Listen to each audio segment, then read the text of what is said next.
오늘 사도행전 12장 말씀 보면 어떤 박해에도 하나님 나라 복음은 계속해서 전진하고 있다는 사실을 보여줍니다. 여러분 24절을 보시면 헤롯이 죽은 사건과 하나님의 말씀이 흥왕하게 된 것을 대조해서 보여줍니다.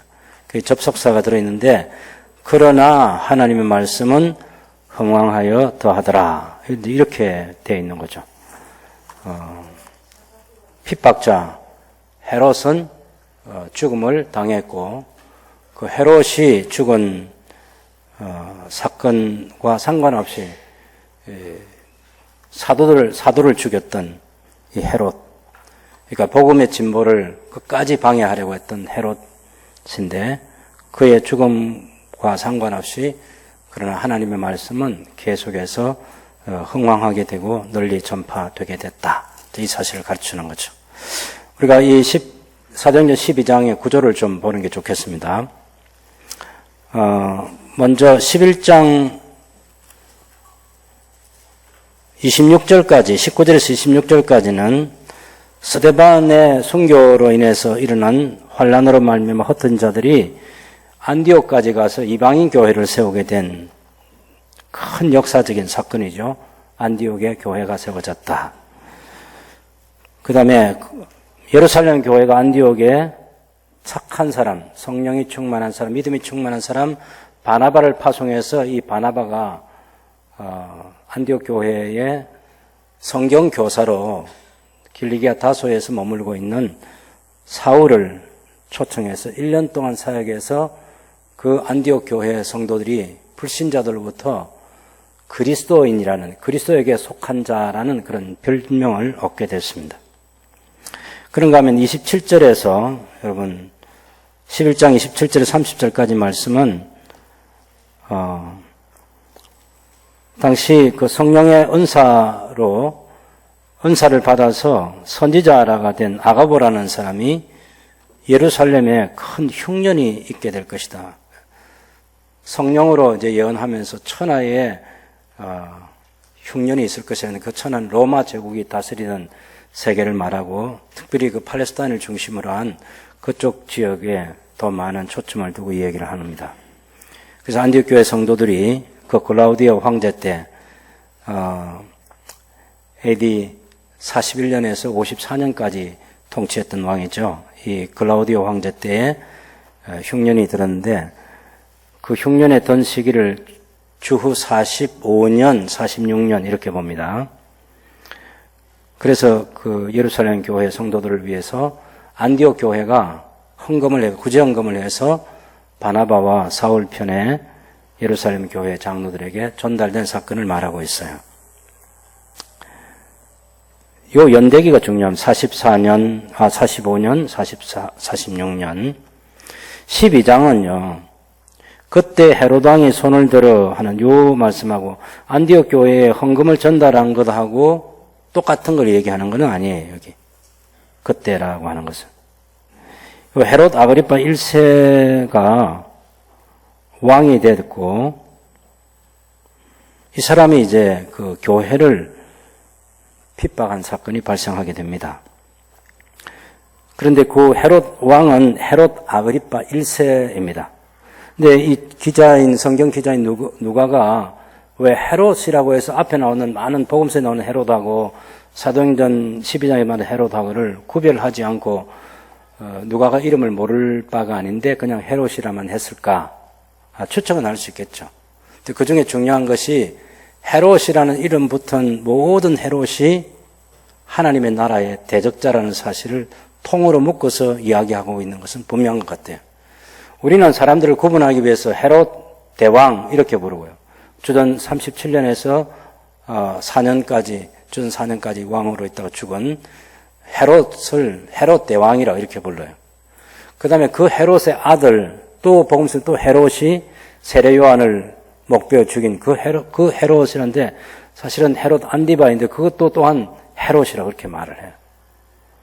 여기 헤롯은 이 헤롯 왕은 누구냐면 헤롯이 가장 사랑하는 아내가 마리암네 1세였습니다. 그 그 마리암네 1세와 1세의 아들이 아리스토블루스인데 아리스토블루스와 베레니카 사이에서 태어난 아들이 헤롯 아그리파 1세입니다. 그런데 이 헤롯 아그리파 1세의 아버지 아리스토블루스는 죽였어요. 헤롯 대왕이. 죽였고 손자가 이제 왕이 되는 거예요. 손자가. 헤롯이 자기 아들 그 아리스토블루스를 죽이고 나서 마음에 많은 그 고뇌가 있었겠죠. 어쨌든 아들이 왕권을 도전한다 해가지고 죽였는데 그러면서 그 손자인 이 아그리파 1세를 위해서 자기 동생의 딸을 이 헤롯 아그리파 1세에게 줍니다. 그래서 헤롯 아그리파 1세에게 주어서 그 헤롯 아그리파 1세가 낳은 자식들 가운데 당연히 헤롯 아그리파 2세, 그 다음에 여러분 잘 알고 있는 드루실라, 베니게 이런 딸들과 함께 헤롯 대왕이 보호를 해 줬다 그렇게 보시면 되겠죠.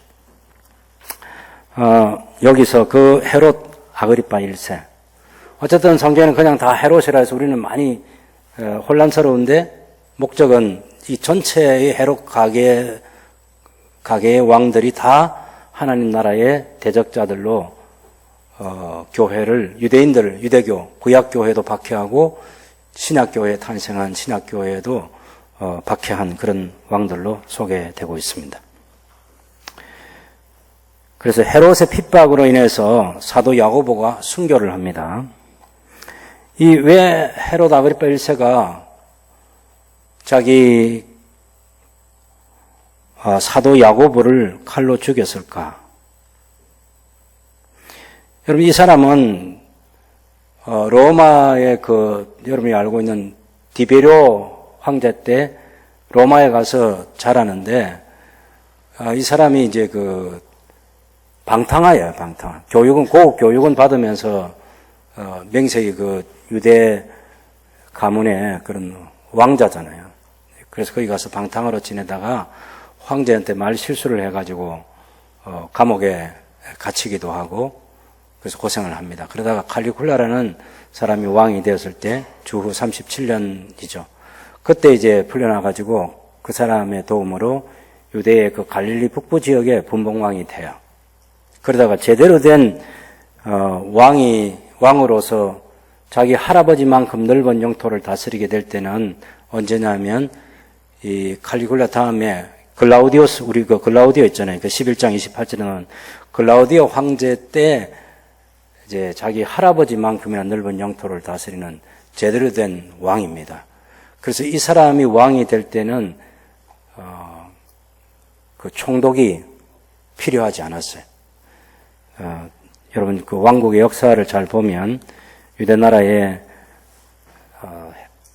헤롯 대왕의 아들 헤롯 아켈라오가 유대 지역을 다스리다가 실패를 해가지고 유대 지역을 본모 삼아서 총독이 파견돼가지고 계속 총독이 주둔합니다. 그러다가 아그리파 1세 때는 그런 총독이 다스렸던 그런 영토를 다시 아그리파 1세에게 돌려줬기 때문에 그래서 한 몇 년 동안은 총독이 유대 땅을 밟지 않습니다.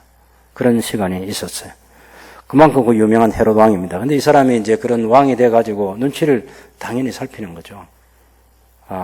어디에 누구 손을 들어줘야 내가 왕으로서 오래 다스릴 수 있을까 당연히 생각하는 거죠.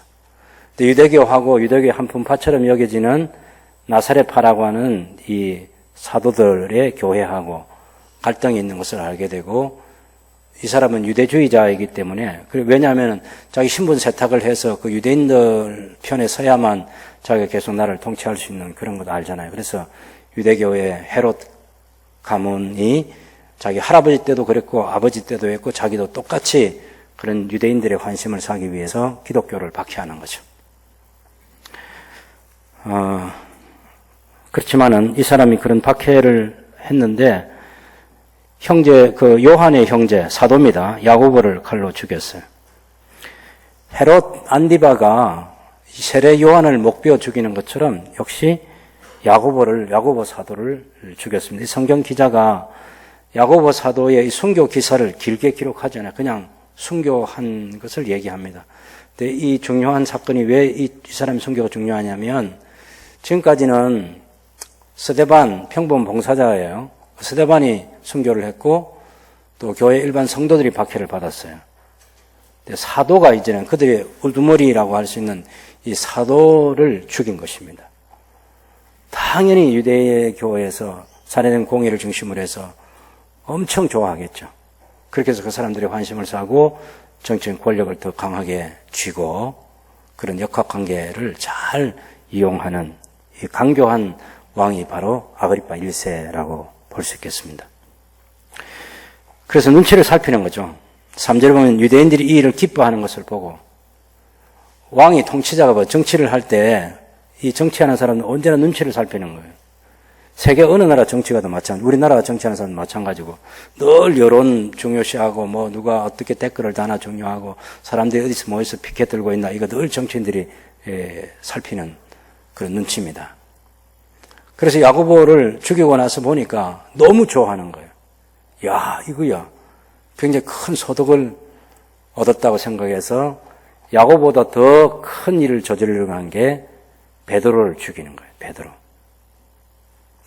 베드로가 여러분 벌써 사내들인 공회가 두 번째, 세 번째 사내들인 공회가 모여서 타이르기도 하고 협박하기도 하고 채찍으로 때리기도 하고 그렇게 해서 예수 부활의 복음을 전하지 말라고 했는데 하나님 앞에서 당신들 말 듣는 것이 옳은지 하나님 말씀 듣는 것이 옳은지 판단해 보라고 하면서 우리는 보고 들은 것을 말하지 아니할 수 없다. 그렇게 해서 베드로가 담대하게 이 예수 부활의 복음을 전하는 사람 이 베드로인데 얼마나 유대인들이 싫어하는지 아시겠죠? 유대교에서 이 베드로를 죽이려는 것입니다. 근데 무교절이에요. 무교절 때는 헤롯 왕이라도 사람을 죽이면 안 돼요. 왜? 유대교의 법 자체가 이런 명절에는 사람을 죽이지 않아요. 그 사람들의 환심을 사기 위해서 명절에 사람을 죽이려는 법을 어기고 사람을 죽였다가는 큰 도움, 호응을 못 얻을 것 같다는 생각이 드니까 명절을 지나고 나서 죽이자. 그래서 가둬놓은 거예요, 지금. 가둬놨는데 주께서 사자를 보내가지고 이 베드로를 추록시켜줍니다. 여러분 4절을 보시면 잡음에 옥에 가두어 군인 내식인 내 패에 맡겨 지키고 6월절 후에 백성 앞에서 끌어내고자 하더라. 베드로를 옥에 가두고 군인 4명을 2명은 보초로 세우고 2명은 양쪽 손으로 이제 쇠사슬 함께 묶어서 같이 있는 거죠. 철저하게 지킵니다. 왜 이렇게 철저하게 지키냐? 베드로 사건이 앞에 사도행전 우리가 4장 5장에 보면 그 큰 사건이 있지 않습니까? 베드로가 한번 옥에 갇혔는데 베드로 요한을 옥에 가뒀더니 천사가 추록시킨 사건이 있어요. 그래서 이 사람들은 보통 사람 아닌 거지.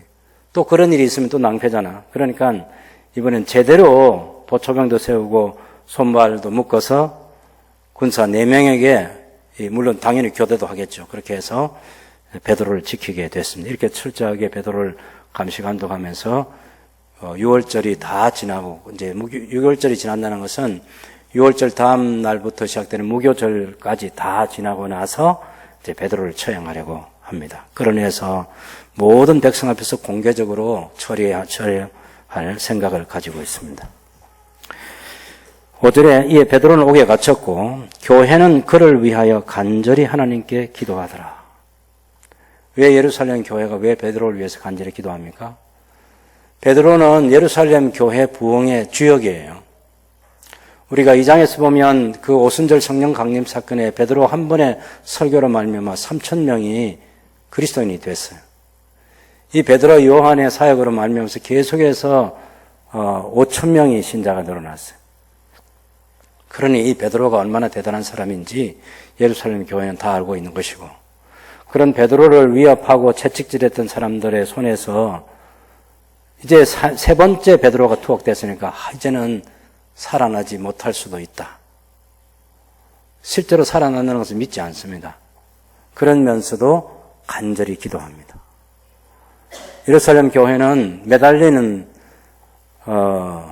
우리가 흔히 하는 그런 통성기도 정도가 아니에요.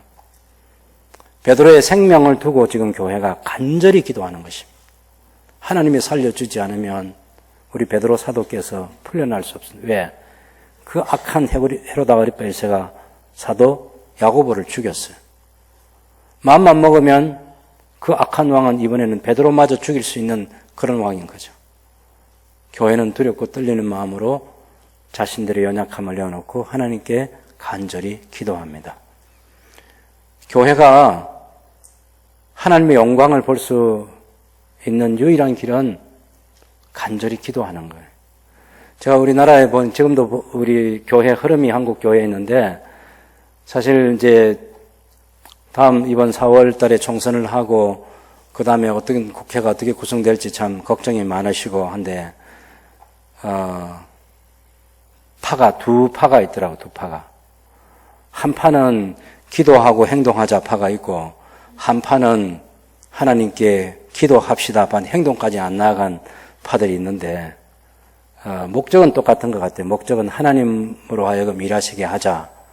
그리고 우리나라 자유 대한민국이라는 이 체제를 지키자. 그런 마음인데, 이 기도하고 행동하자는 사람들은, 이 기도하자는 사람들을 아주 싫어해요. 그들의 보기에 그럴 수는 있겠죠.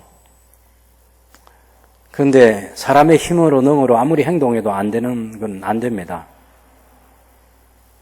공수처법 통과시킬 때 사람이 떼거리를 몰려가도 통과시켜버립니다. 경남 나쁜 인권 조례도 떼거리로 통과시켜버려요. 경기도가 60몇 명이 의원들이 신자인데도 그 나쁜 인권 조례를 통과시켰습니다.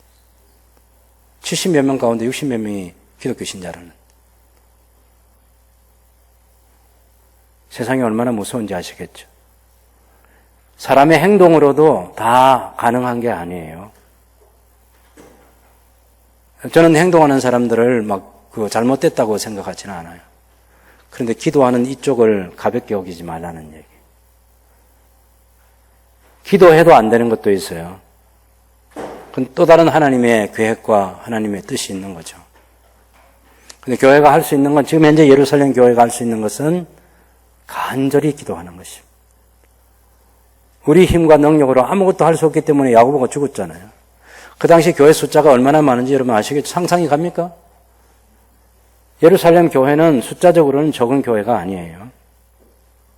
그런데 헤롯 아그리파 1세가 다스리면서 아주 악한 왕인데 사도 야고보를 눈썹 하나 까딱하지 않고 죽여버렸습니다.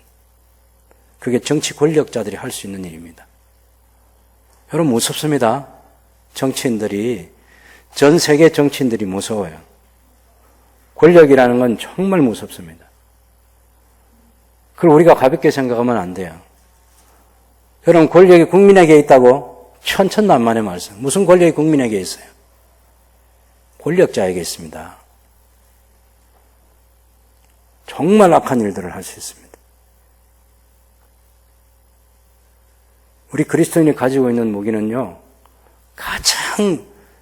가장 좋은 무기이고 가장 활용도가 높은 일은 기도하는 것입니다. 기도의 진정성, 기도의 간절함, 그것이 얼마인지가 그건 우리 스스로 따져봐야 하겠지만 기도보다 더 중요한 게 있다고 생각하면 그건 기독교를 잘못 이해한 것입니다. 예루살렘 교회는 하나님께 시위를 한 것입니다. 하나님이 살려주셔야 됩니다. 그때 주님께서 당신의 사자를 보내주신 거예요. 이 세상에 헤롯 아그리파 왕보다 더 높은 왕이 로마 황제이고 로마 황제 위에는 하늘의 왕이 계신 거죠. 하늘의 왕이신 우리 주 예수께서 당신의 사자들을 보내셔서 베드로를 추록시켜 주는 거죠. 많은 생각들이 지나가요. 일제강점기 때 그 수많은 집사님들, 장로님들, 권사님들, 여전도사님들, 목사님들 감옥에 갇혔을 때 옥문 하나 안 열어주신 하나님 아시나요?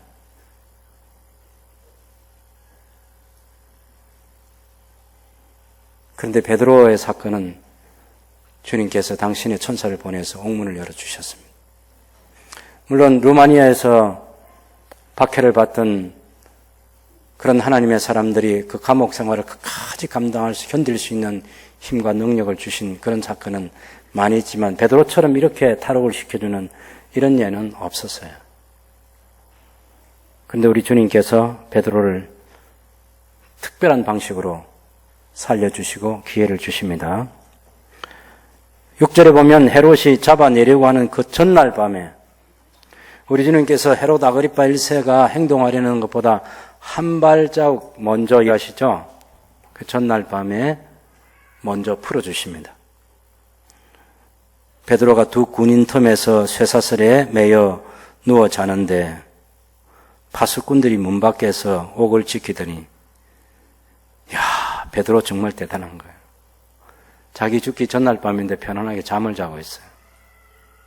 잠 또한 하나님이 주셨다고 생각합니다. 파수꾼들은 문 밖에서 옥을 지키고 있고 두 명의 파수꾼은 옥을 지키고 두 명의 파수는 베드로 곁에 있겠죠. 호련히 주님의 사자가 7절에 나타나며 옥중에 광채가 빛나며 베드로의 옆구리를 쳐서 깨워 급히 일어나라 하니 쇠사슬이 그 손에서 벗어지더라. 그래서 띠를 띠고 신을 신고 겉옷을 입고 따라오라고 해서 베드로가 따라 나와서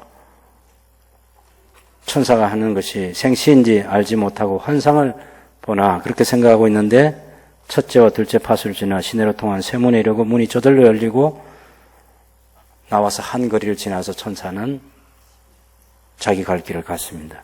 떠나고 베드로는 정신이 들어서 하나님이 날 살려주셨구나. 두 번째 탈옥의 경험이에요. 자기가 개인적으로 탈옥한 게 아니라 천사가 다 두 번 다 지난번에도 탈옥시켜줬고 지금도 탈옥시켜줬습니다. 11절에 베드로가 정신이 들어 내가 이제야 참으로 주님께서 주의 천사를 보내 나를 헤롯의 손과 유대 백성으로 모든 기대에서 벗어나게 하신 줄 알겠노라. 네, 주님께서 주의 천사를 보내주셨습니다. 당신의 천사를 보내신 거죠. 여러분, 전체적으로 제가 얘기하고 싶지는 않은데, 그의 천사 하면 누구 천사인지 몰라요. 예, 누구 천사인지 모릅니다. 여러분, 우리 창세기에 한번 보면요. 아담이 누구랑 결혼하게 되어 있냐면요. 창세기 2장,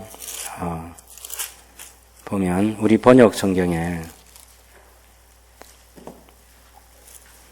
24절에 보면, 여러분, 남자가 부모를 떠나 그의 아내와 합하여 둘이 한 몸을 이룰지로다 할 때, 여기 그의 아내와 합하여 누구 아내하고 결혼하라는지, 가르치지 않아요. 이 그라는 대명사는 제기 기능이 없기 때문에, 그래서 앞에 있는 남자하고 그하고는 일치가 안 돼요. 남자가 부모를 떠나 자기 아내와 합하여 둘이 한 몸을 이룰지라. 이래야, 아담이 자기 아내,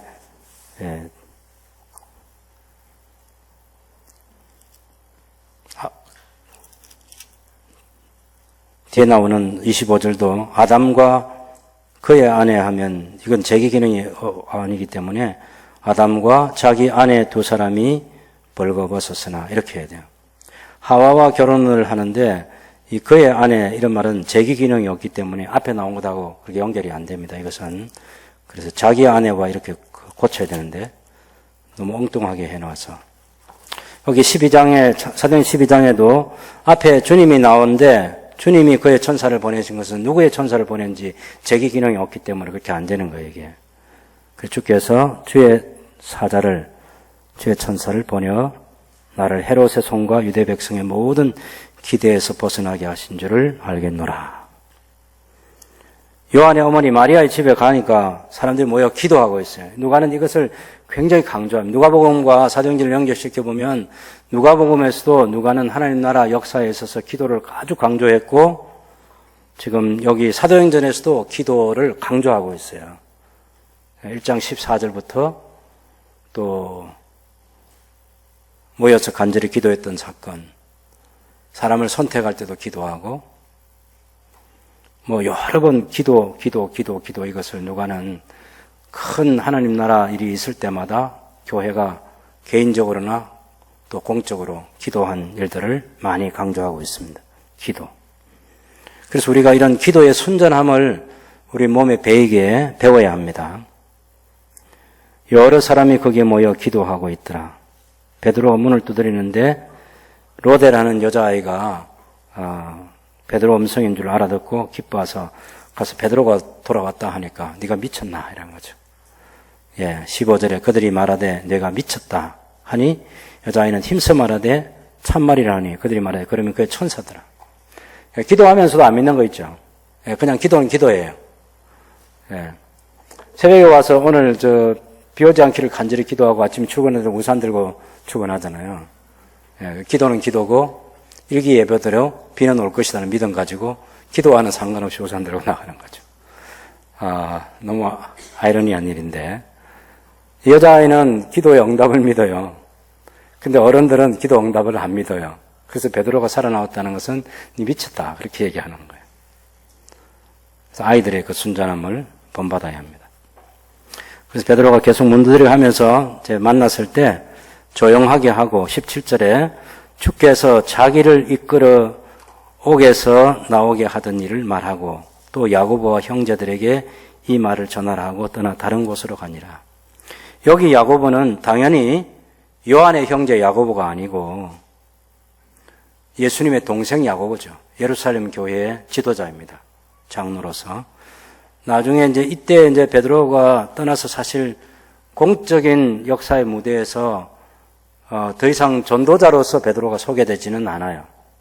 나중에 15장에 가면 예루살렘 공회가 열렸을 때 그때 베드로가 한번 와서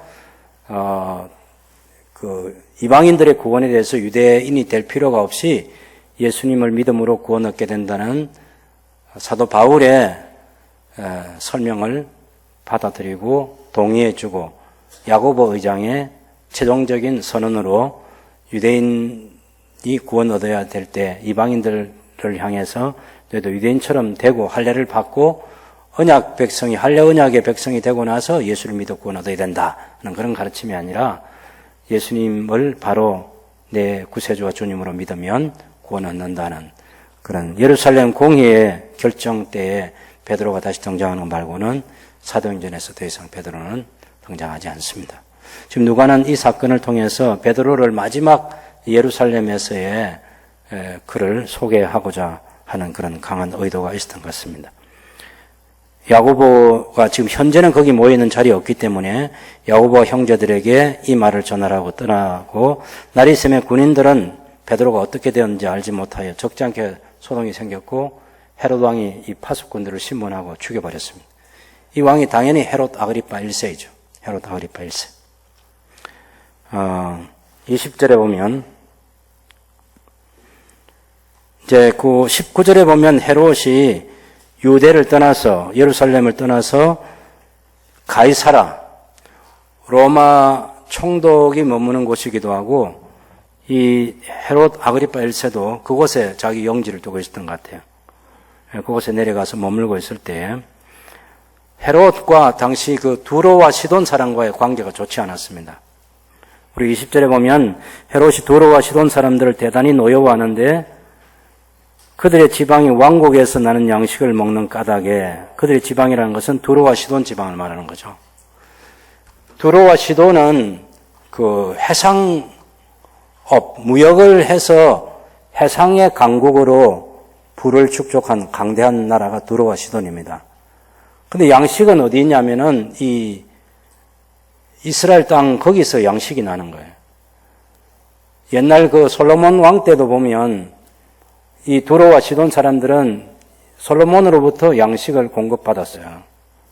백향목을 제공해주고 그럴 만큼 그쪽에는 농사를 지어서 식량 문제를 해결할 수 있는 그런 지역이 아닙니다. 두로와 시돈 사람들은. 근데 헤롯과 이 관계 속에서 좋지 않은 일이 생겨났고 그래서 감정이 아주 악화되어 있는 그런 상태인데 계속 이런 상태를 계속 가질 수 없으니까 그 이스라엘 지방의 왕국에서 나는 양식을 먹는 까닭에 이 헤롯 왕과 좋은 관계를 가져야 되겠다. 왜냐하면 이 헤롯 왕이 권세가 자기 할아버지 헤롯 대왕만큼이나 가지고 있는 그 큰 권세라는 것을 누구보다 잘 아는 사람이 두로와 시돈 사람이죠. 장사해서 먹을 양식을 구하지 못하면 다른 부가 아무리 많아도 소용없잖아요. 가장 먼저 식량 문제를 해결해야 되는데 그러기 위해서는 이 헤롯 아그리파 1세하고 좋은 관계를 만드는 수밖에 없는 거죠. 그렇게 해서 그 헤롯 아그리파 1세가 가이사라로 돌아왔을 때 그 왕의 침소를 맡은 신하 블라스도를 설득해서 화친을 제안합니다. 화목하게 지내자를 요청하는데 헤롯이 나를 택해서 왕복을 입고 단상에 앉아 백성에게 연설하는 그런 기회가 있습니다. 헤롯이 나를 택했다는 것은 그 당시에 사람들이 많이 모일 수 있는 중요한 날이 있어요.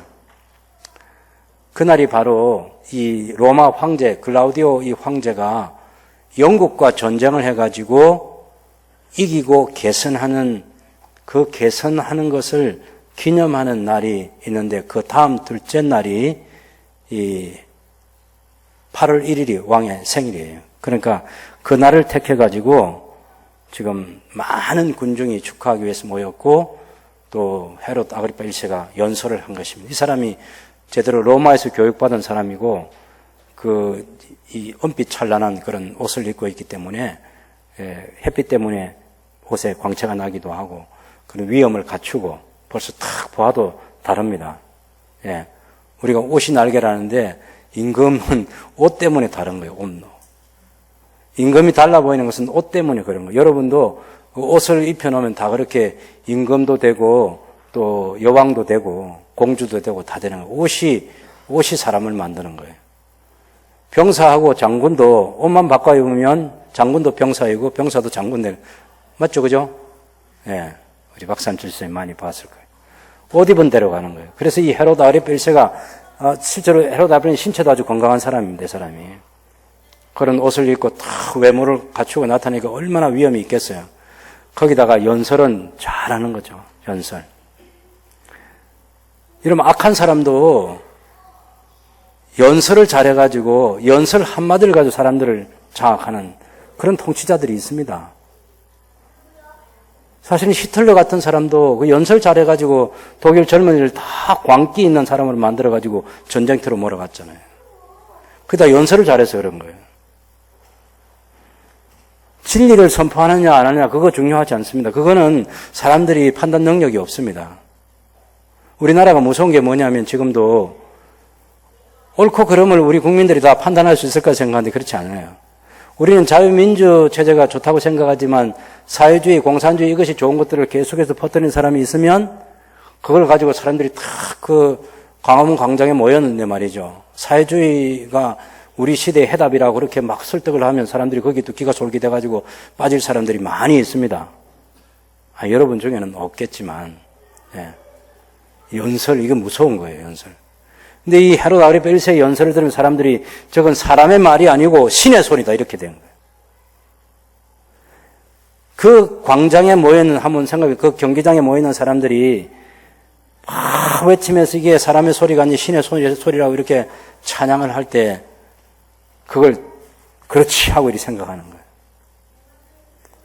여러분 베드로와 요한이 나면서부터 걷지 못하는 사람 치료했다고 자기들 주목할 때 왜 우리를 주목합니까 하고 나도 당신들과 똑같은 사람 이 사람 고친 거 우리가 아니고 예수께서 당신들이 죽여 십자가에 못 박은 그 예수님이 부활하셔서 성천해가지고 성령을 보내주셔서 이런 사건이 일어나고 그 예수 이름으로 이 사람이 낫게 됐는데 왜 우리를 주목하냐고 이게 사도들이 가지고 있는 태도예요. 나중에 사도행전 저 후반부에 가면 그 루스드라에서 신라와 바나바와 바울이 이 신으로 추앙되잖아요. 신으로. 제우스 신의 대변인 그렇게 두 사람이 인정을 받아가지고 그 제사장이 황소에 재물을 실어가지고 이렇게 갖고 오지 않습니까? 제사 지내려고. 그래서 난리를 치는 거죠. 깜짝 놀라죠. 경기의 반응을 보입니다. 우리가 당신들이 이런 어리석음을 못하는 것을 가르치기 위해서 우리가 여기 와서 이 얘기하는데 우리를 신으로 생각하면 되느냐고. 그러니까 하나님의 영광을 가로채는 것을 머리털만큼도 용납하지 않는 것이 하나님의 사람들이 하는 태도예요. 그런데 이 헤롯 아그리파 1세는 그의 연설을 듣는 청중들이 이 소리는 사람의 소리가 아니고 신의 소리다 하고 할 때 그 찬송을 그대로 받아들이는 거죠. 하나님께서 벌레를 보내가지고 이 헤롯 아그리파 1세를 죽였습니다. 23절 헤롯이 영광을 하나님께로 돌리지 아니하므로 주의 사자가 곧 친히 벌레에게 먹혀 죽으니라. 여러분, 이 핍박자들요, 이게 다 수명이 짧아요. 수명이 짧아. 자기들이 핍박할 때는 사도 야고보를 죽이고 베드로를 옥에 가두고 그럴 때는 상당한 이 권력을 유지해가면서 유대인들에게 환심을 사고 오래오래 다스릴 것으로 그렇게 생각했겠죠. 도로와 시돈 지역의 사람들도 결국에는 이 밥그릇 때문에 양식을 얻기 위해서 갈등 관계에 있다가도 화친을 제안하고 잘 지내자고 하는 그런 거 보면서 나한테 다 머리 숙이고 무릎 꿇고 그래야 살 수 있지 하고 이렇게 교만한 마음이 가득한 헤롯 아그리파 1세를 하나님의 영광을 가로채는 소리를 들으면서 주님의 사자가 헤롯을 죽여버린 것입니다. 즉사한 거예요. 즉사한 거. 전 세계 핍박자들, 유대교의 핍박자들, 이때가 지금 이 헤롯 아그리파 1세가 죽은 해가 주후 44년입니다.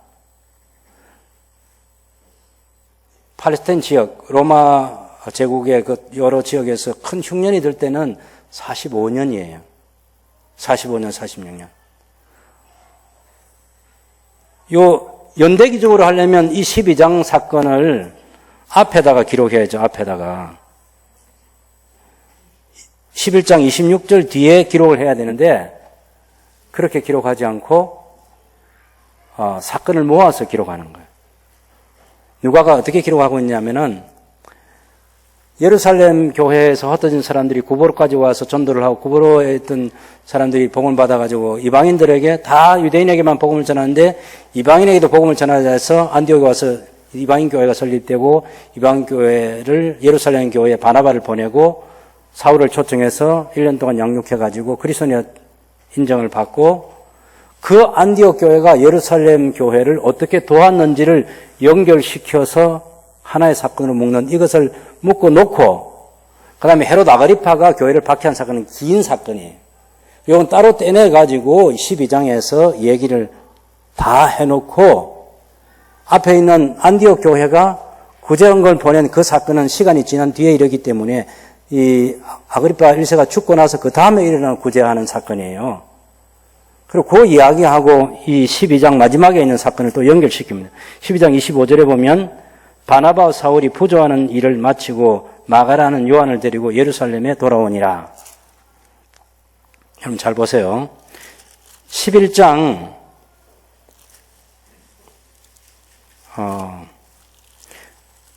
30절에 보면 이를 실행하여 바나바와 사울의 손으로 장로들에게 보내니라.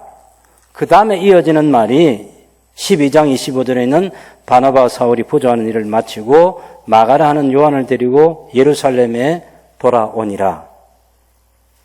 요 한 구절을 떼내었다가 앞에 12장 사건을 얘기해요. 자, 보세요. 원래는 12장 1절에서 20절까지, 24절까지의 이야기가 11장 26절과 27절 사이에 있어요. 연대기적으로는. 예, 연대기적으로는.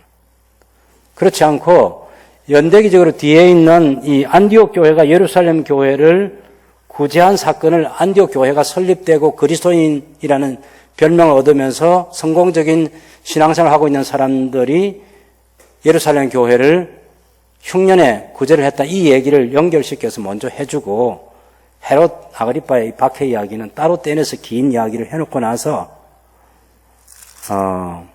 12장 25절에 11장 마지막 부분에 그 30절하고 연결시켜서 바나바와 사울이 부조한 일을 마치고 마가라는 요한을 데리고 예루살렘에 돌아오니라. 그러면 저하고 여러분의 생각에는 11장 25절을 처음부터 12장 25절을 11장 30절에 이를 실행하여 바나바와 사울의 손으로 장로들에게 보내니라. 그 다음에 12장 25절에 바나바와 사울이 부조한 일을 마치고 마가라는 요한을 데리고 예루살렘에서 돌아오니라. 이걸 앞에 기록해놓고 12장 나머지 부분을 뒤에 기록하면 될 텐데 왜 그렇게 기록하지 않았을까?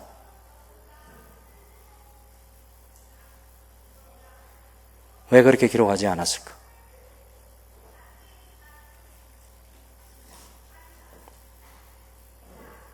어떻게 연결시킬 수 있을까요? 성경 저자가 특히나 이 누가 같은 역사가가 글 잘 쓰는 글쟁이가 말이죠. 한 절을 띄워놓고 중간에 긴 이야기를, 시간적으로 안 맞는 이야기를 해놓고, 그리고 제대로 시간 이야기, 바나바와 바울이 돌아온 이야기를 11장 25절에서 하는 거예요. 이유가 뭘까요?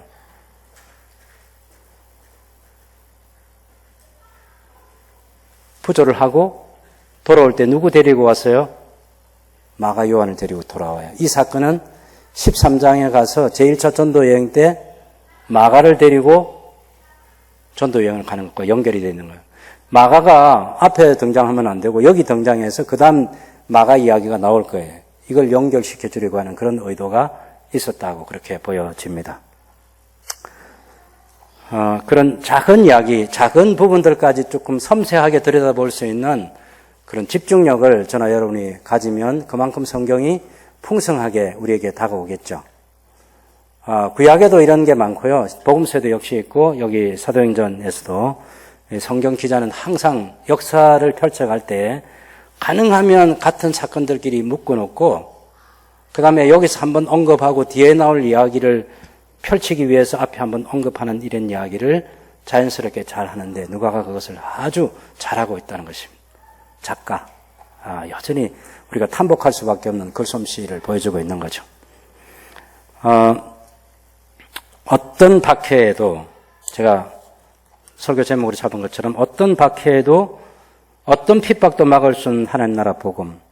그래서 헤롯 아그리파 1세가 주후 44년에 죽었지만 12장 44절은 하나님의 말씀은 흥왕하여 더하더라.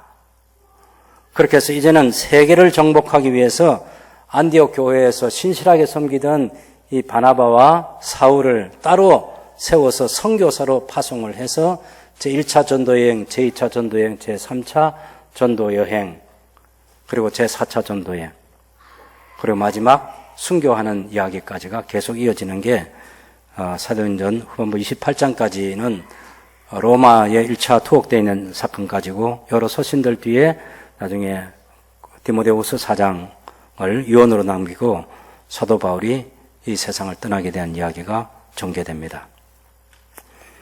어떤 핍박에도 유대교의 핍박이 있습니다. 유대교의 핍박. 사도들을 위협하고 채찍질하고 스데반을 처형하는 일에 방치해두고 스데반이 순교의 제물이 되고 또 이런 바나바 바울의 이 사역으로 말미암아 세워진 안디옥 교회의 선한 일들이 더 이상 진행되지 못하도록 또 예루살렘 교회를 또 위협하는 일을 세상의 통치자가 하는 거예요. 교회는 두 박해 세력이 있습니다. 하나는 정치 권력을 가진 사람들이 교회를 박해합니다. 이 역사 속에 무수히 있었던 박해입니다. 예. 그 다음에 종교 권력을 가진 사람들이 교회를 박해합니다. 지금 대한민국처럼 복음의 완전한 자유, 신앙의 완전한 자유, 우리 행동의 완전한 자유를 누린 나라가 전 세계적으로 많지 않습니다.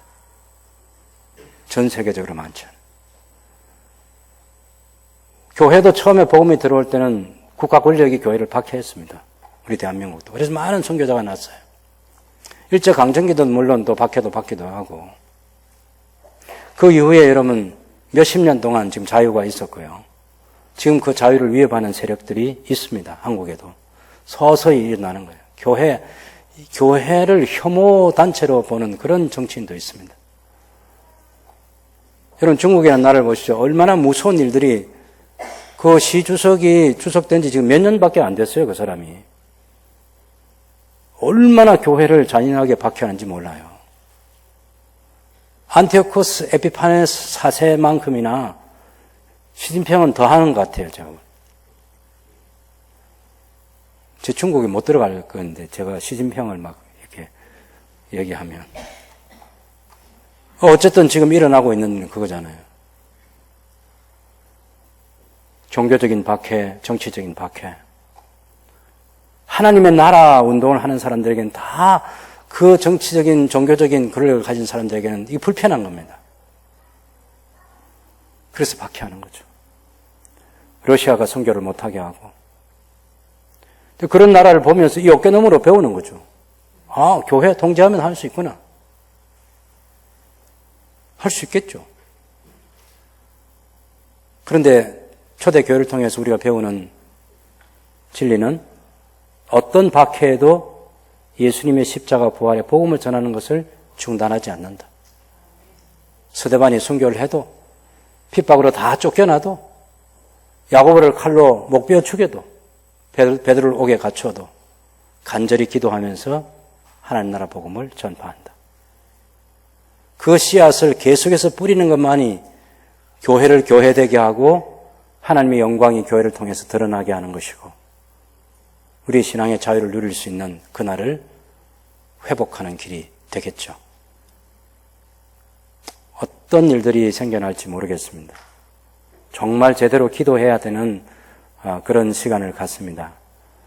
저는 우리 성민 형제나 우리 허장론을 위해서 성도님들이 간절히 기도해 주는 것에 대해서 너무 고맙고 감사하고 여러분의 마음 저만 같은 마음인데 이번에도 18일 본 수술을 앞두고 간절히 기도해 주시면 좋겠습니다. 그 기도를 뛰어넘어서 우리 한국 교회가 처해 있는 이 상황, 내부의 분열이 일어나고 서로를 공격하고 너무나 안타까운 일들이 교계에 있는데 이것 또한 예수님의 십자가 부활의 복음 때문에 하나가 되고 어느 교회이든지 하나님께서 우리에게 주신 가장 강력한 무기인 간절히 기도하는 이 도구를 잃지 않아서 우리 교회가 지금 4월 15일 총선을 앞두고 특별히 기도하는 그런 날들을 가지면 좋겠다는 생각을 저는 개인적으로 합니다.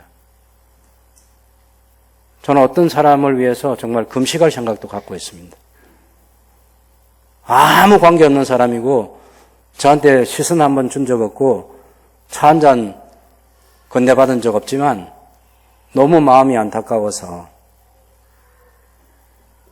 하나님 앞에서 기도하고 싶은 생각이 있는 거예요. 그만큼 제가 느끼는 이 세상이 지금 흘러가는 것이 예사롭지 않다는 말씀을 여러분에게 나누고 싶은 것입니다.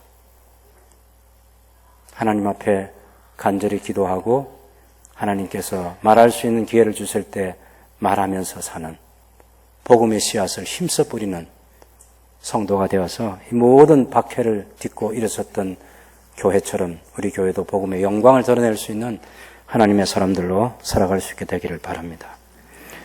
제가 이 대제사장의 역사도 쭉 정리하고 왕들의 역사도 정리할 때 유대 왕이든지 로마 제국이든지 또 대제사장들인지 다 수명이 짧아요. 하나님의 나라를 대적하는 세력들은 다 수명이 딱 정해져 있고 짧습니다. 그 말은 그런 권력을 두려워하지 말라는 거예요. 하나님만 두려워하고 주님의 복음을 전하는 승리하는 성도로 살아가는 저와 여러분들이 될 수 있기를 바랍니다.